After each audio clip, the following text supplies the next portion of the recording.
বিসমিল্লাহির রহমানির রহিম। আসসালামু আলাইকুম। কেমন আছেন সবাই? আশা করছি সবাই ভালো আছেন। স্বাগতম আমার রান্নাঘরে। আজ আমি রান্না করে দেখাবো মলা মাছ দিয়ে নারিকেল। এটা একটা আঞ্চলিক রান্না। মলা মাছ দিয়ে, এটা নারিকেলের দুধ দিয়ে অথবা নারিকেল বাটা দিয়ে রান্না করি আমরা। এটা হচ্ছে নারিকেল বাটা দিয়ে মলা মাছ। এখানে হচ্ছে আমি নিয়েছি পেঁয়াজ, কাঁচামরিচ, রসুন বাটা, এটা ধনের জিরার গুঁড়া, মরিচের গুঁড়া, হলুদের গুঁড়া, লবণ, আর এখানে আছে নারিকেল বাটা, আর এখানে আছে তেল। এখন আমি মাছটাকে আমি হাতে মেখে রান্না করব। এখানে আমি মলা মাছটাকে ভালো করে ধুয়ে সাথে কিছু চিংড়ি মাছ দিয়েছি টেস্ট বাড়ার জন্য। আমি এখন আগে দিয়ে দেব কেটে রাখা পেঁয়াজ, সবটুকু পেঁয়াজ। যেহেতু ছোট মাছ, পেঁয়াজ একটু বেশি হলে ভালো লাগে, জন্য আমি কেটে রাখা পেঁয়াজটা দিয়ে দিলাম। দিয়ে পেঁয়াজটাকে এভাবে হাত দিয়ে একটু চটকে নরম করে নিলাম।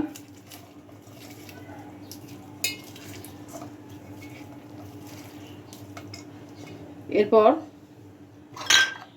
একে একে আমি সব মশলা দিয়ে দিব। রসুন বাটা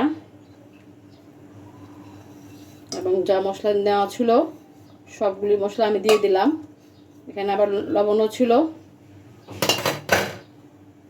দিয়ে এখন এটাকে আমি ভালো করে হাত দিয়ে মাখাবো। এটা আমার মায়ের হাতের রেসিপি। আমার মা সবসময় বাসায় রান্না করতো নারকেল বাটা দিয়ে মলা মাছের এই রেসিপিটা আপনারা করে দেখবেন। এটা অনেক মজা হয়, নারকেলের সুন্দর একটা স্মেল আসে।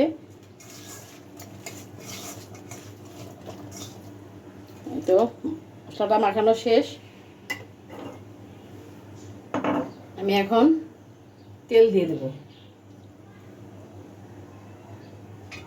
পরিমাণ মতো তেল দিব।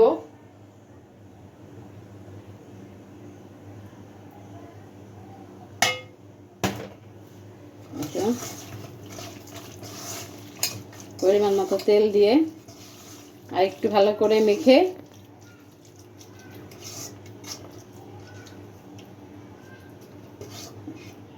এখন আমি এখানে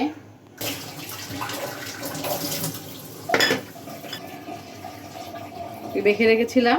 এখন আমি এখানে খুব সামান্য হাত ধোয়া পানি দিয়ে দিব। বেশি পানি দিব না, নারিকেলে পানি আছে, নারিকেল বাটা একটু পানি আছে, সেখান থেকে আরেকটু পানি বের হবে। বেশি পানি দিলে মাছটা ভেঙে যাবে। এখন আরেকটু পানি দিব, ব্যাস, আর পানি দিব না। এটাকে দিয়ে ভালো করে মিক্সড করে, ঝাল আপনাদের হাতে নির্ভর করে, আপনারা যেভাবে যতটুকু ঝাল খান অতটুকু দিয়ে দিবেন। গুঁড়া মাছ একটু ঝাল হলে ভালোই লাগে।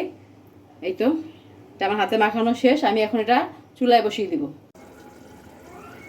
এই যে আমার মাছটা যখন এরকম একটু মশলাটা কষে ভুনা হয়ে আসবে, তখন আমি দিয়ে দিব নারিকেল বাটা। আমি একটু বেশি নারিকেল বাটা করে রেখেছিলাম, ওইখান থেকে অর্ধেকটা দিলাম।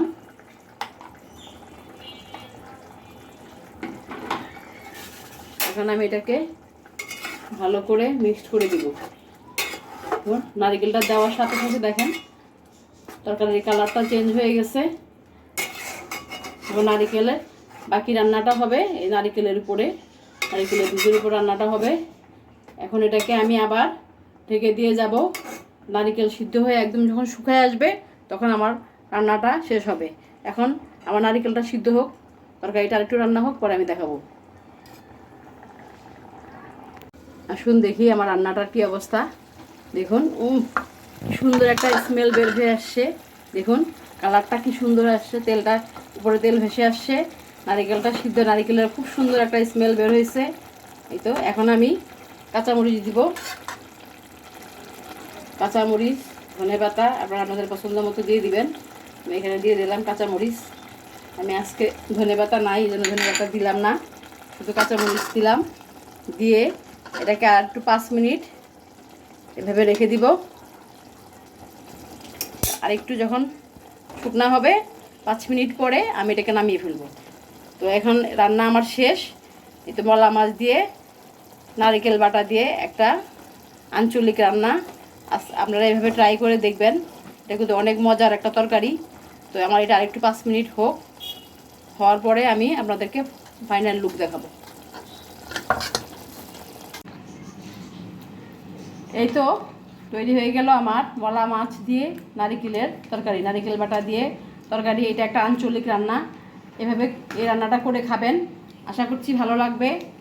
অনেক মজার একটা তরকারি, একবার রান্না করলে বারবার রান্না করতে ইচ্ছা করবে। আর ভালো লাগলে আমার পাশে থাকবেন, আমাকে লাইক, শেয়ার এবং সাপোর্ট দিবেন। আল্লাহ হাফেজ।